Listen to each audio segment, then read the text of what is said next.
Hi, I'm Myra Kornfeld. I'm a cookbook author and cooking instructor, and I have lots of tips and recipes to make your cooking life a whole lot easier. Today, I'm making a twist on a classic lox, eggs, and onions featuring the Wild Alaskan Nova Lox from Vital Choice. I'm going to take a dish that's already very tasty and make it truly delicious.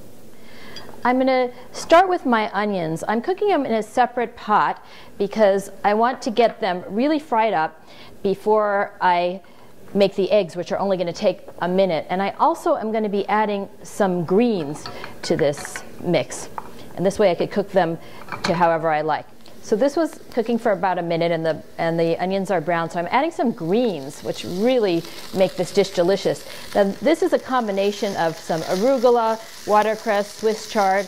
This is what's so great. You could use any nice greens that you have on hand and chop them fine so that they'll cook fast. I'm starting with 2 eggs because I'm making this for one to feed my hungry camera crew.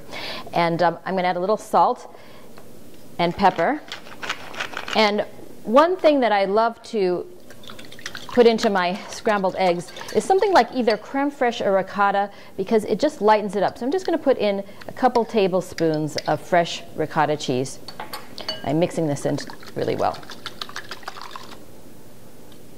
So I have a thin layer of ghee in my nonstick skillet, and you can use aroma-free coconut oil or olive oil, macadamia nut oil, and I've gotten it just so that my heat is medium-high, and I'm adding in the eggs, and I'm going to let them set for a minute before I start stirring, and after that they just cook so fast. So now I'm stirring gently.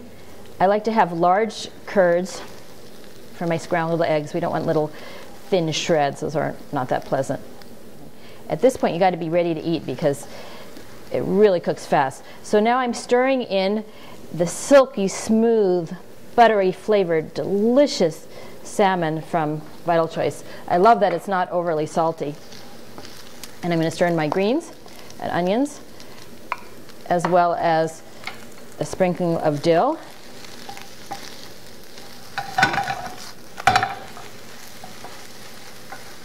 And I have softly scrambled eggs ready to eat. Vary the greens to your liking. This is a lovely dish to have any time of the day or evening.